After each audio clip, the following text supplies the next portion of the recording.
নরেন্দ্র তার মায়ের ও ভাইদের অভাব সহ্য করতে না পেরে একবার সে দৌড়ে এলো দক্ষিণেশ্বরের ঠাকুরের কাছে। ঠাকুরের কাছে এসে সে নাছোড়বান্দা যে আমাদের অভাব তুমি দূর করবার জন্য তুমি মাকে জানাও। তো ও ঠাকুর বললেন যে আমি মাকে জানাবো, তুই জানা। বললেন না, আমি তো মাকে জানি না, তুমি তুমি বলো মাকে। ওরে, আমি যে ওসব কথা বলতে পারি না, তুই জানা কেন মাকে মানিস না, সেই জন্যই তো তোর এত কষ্ট। নরেন্দ্র বললেন আমি তো মাকে জানি না, আপনি আমার জন্য মাকে বলুন, বলতেই হবে। আর আজ আমি আপনাকে কিছুতেই ছাড়বো না।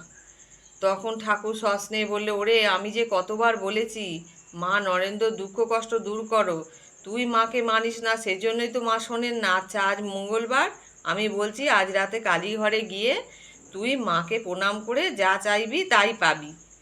মা আমার চিন্ময়ী ব্রহ্মশক্তি, ইচ্ছায় জগৎ প্রসব করেন, তাহলে তিনি ইচ্ছা করলে কি না করতে পারেন। দৃঢ় বিশ্বাস হলো ঠাকুরের ওপরে, এইরূপ ঠাকুর বলছেন, তখন মা আজ প্রার্থনা অবশ্যই শুনবেন, এই আজ দুঃখ কষ্ট সব দূর হয়ে যাবে। অতএব নরেন্দ্রনাথ খুব উৎসাহ নিয়ে রাত্রির জন্য অপেক্ষা করতে লাগলেন। শ্রী মন্দিরের চরণে মাতৃ নিবেদন করবে, জানাবেন ঠাকুরের আদেশ মতন। নরেন্দ্রনাথ সেই রকম মন্দিরের দিকে গেলেন। যেতে যেতে তিনি একটা গাঢ় নেশায় একদম সমাচ্ছন্ন হয়ে পড়লেন। পা টলতে লাগলো, মাকে সত্য সত্য দেখিতে আর শ্রীমুখের বাণী শুনতে পারবেন, এই অটুট বিশ্বাস। মন যেন সমস্ত ভুলে একান্ত একাগ্র হয়ে শুধু ওই কথাই ভাবতে লাগলেন। মন্দিরে উপস্থিত হয়ে সে মা সত্য সত্যই চিন্ময়ী, সত্য সত্যই প্রাণ চঞ্চলা এবং সমস্ত প্রেম, অনন্ত প্রেম আর সৌন্দর্যের তিনি একদম মা। ভক্তি প্রেমে তার হৃদয় খুব আনন্দ হলো। বারবার প্রণাম করতে করতে তিনি বলতে লাগলেন, মা বিবেক দাও, বৈরাগ্য দাও, জ্ঞান দাও, ভক্তি দাও, যাতে তোমার অবাধ দর্শন আমি প্রতিদিন এরূপভাবে স্বরূপ দেখতে পাই। আর শান্তিতে তার মন হৃদয় একদম আপ্লুত হয়ে গেল। জগৎ সংসারে এককালে বিলীন হয়ে হৃদয়ে শুধু মা বিরাজ করছেন। ঠাকুরের কাছে আসা মাত্র ঠাকুর বললেন, কিরে মায়ের কাছে সংসারের অভাব দূর করবার কথা বলেছিস? চমকে উঠে নরেন্দ্র উত্তর দিল, না মহাশয়, ভুলে গিয়েছি। তাই তো, এখন কি করি? ঠাকুর বললেন, যা যা, ফের গিয়ে আর একবার বল।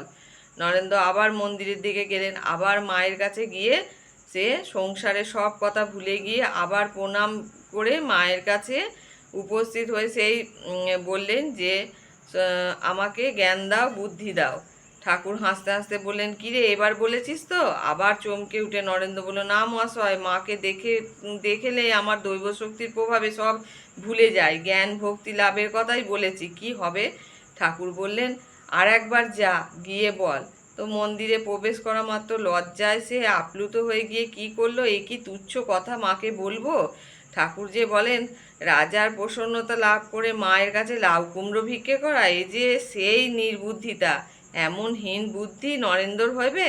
তিনি লজ্জায় ঘৃণায় মর্মাহত হয়ে পুনর্পুনঃ প্রমাণপূর্বক আবার তিনি বলতে লাগলেন, অন্য কিছু চাই না মা, কেবল জ্ঞান দাও, ভক্তি দাও। বুঝলে তোমরা নরেন্দ্রর অবস্থা ঠাকুরের কাছে?